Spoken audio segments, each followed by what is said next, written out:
আপোনালোকৰ মাজলৈ লৈ আহিছোঁ এটি পোলাওৰ চিম্পল ৰেচিপি। তাৰ কাৰণে লাগিব পিঁয়াজ, খিচমিচ, গাজৰ আৰু এইফালে বিন, লগতে আদা নহৰুৰ পেষ্টটো মই বনাই থৈ দিছিলোঁ।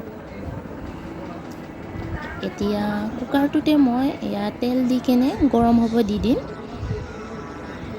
এতিয়া তেলখিনি গৰম হোৱাৰ লগে লগে মই ইয়াতে পিঁয়াজখিনি দি দিম। পিঁয়াজখিনি ৰঙচুৱা নোহোৱালৈকে আপুনি ভাজি থাকিব।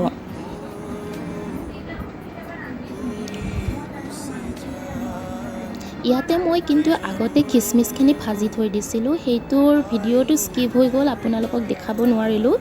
এতিয়া ৰঙচুৱা হোৱাৰ লগে লগে মই গাজৰ আৰু বিনখিনিও লগতে দি দিছোঁ আৰু এইখিনিও অলপ ৰঙচুৱা হোৱালৈকে ভাজি থাকিম।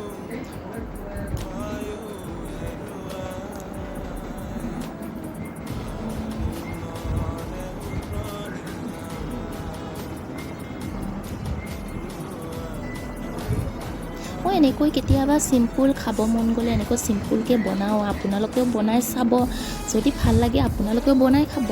এতিয়া মই ভাজি থাকোঁতে নিমখ দি দিছোঁ। আপোনালোকে সোৱাদ অনুমানৰ নিমখ ব্যৱহাৰ কৰিব ইয়াতে।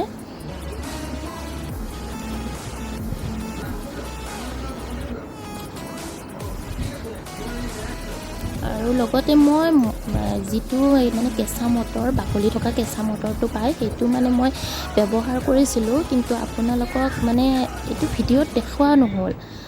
গতিকে ভিডিঅ'টোত দেখা পাব বাৰু, লাষ্টলৈকে দেখা পাব, কিন্তু মই মানে দিয়াখিনি যিটো ভাজি থাকিলোঁ সেইটো দেখুওৱা নহ'ল। লগতে আদা নহৰুৰ পেষ্ট অকণমান দি কেনে ভাজি আছোঁ। দেখিছে নহয়, মটৰখিনি দেখুৱাবই নহ'ল আপোনালোকক। এতিয়া মই ইয়াতে যেতিয়া ৰঙচুৱা হৈছে, চাউলখিনি মাত্ৰ 2 মিনিট মই তিয়াই থৈ দিছিলোঁ। ইয়াতে মই কোনো বেলেগ চাউল ব্যৱহাৰ কৰা নাই, জিৰা ৰাইচৰ চাউল আছিলে, জিৰা ৰাইচটো মই ব্যৱহাৰ কৰিছোঁ। আপোনালোকে বেলেগো ব্যৱহাৰ কৰিব পাৰে। ইয়াতে জিৰা ৰাইচটো দিয়াৰ লগে লগে মই এনেকৈ অকণমান লৰাই কিনে ভাজি থাকিম। আপোনালোকেও এনে অকণমান টাইম কিনে ভাজি থাকিব। আৰু লগতে লং, ইলাইচি দিব। লং মই 2টা দিছোঁ, ইলাইচিও 2টা দিছোঁ, দি কেনে এনেকৈ ভাজি আছোঁ। ভজা হোৱাৰ লগে লগে মই পানী দি দিছোঁ। আৰু আপোনালোকে মনত ৰাখিব, গেছটো একেবাৰে ল' ফ্লেমত ৰাখিব, যাতে চাউলখিনি ভাজি থাকোঁতে তলিত লাগি কিনে জ্বলি নাযায়। লগতে এতিয়া মই ইয়াতে ঘিউটো ব্যৱহাৰ কৰিছোঁ, ঘিউ এড কৰিছোঁ। ঘিউটো মই ঘৰুৱা ঘিটো ব্যৱহাৰ কৰিছোঁ। আপোনালোকে অন্নপূৰ্ণা বা বেলেগ ঘিউ ব্যৱহাৰ কৰিব পাৰে। এতিয়া ঢাকনিখন লগাই দিছোঁ। ঢাকনিখন লগাই কেনে মই 2টা চিটি দি দিম হ'বৰ কাৰণে। 2টা চিটি হোৱাৰ লগে লগে মোৰ পোলাও কমপ্লিট ৰেডি হৈ গ'ল। গতিকে এতিয়া আমি খাওঁ, আৰু আপোনালোকৰো যদি ভাল লাগিছে এনেকৈ ঘৰত বনাই খাই চাব।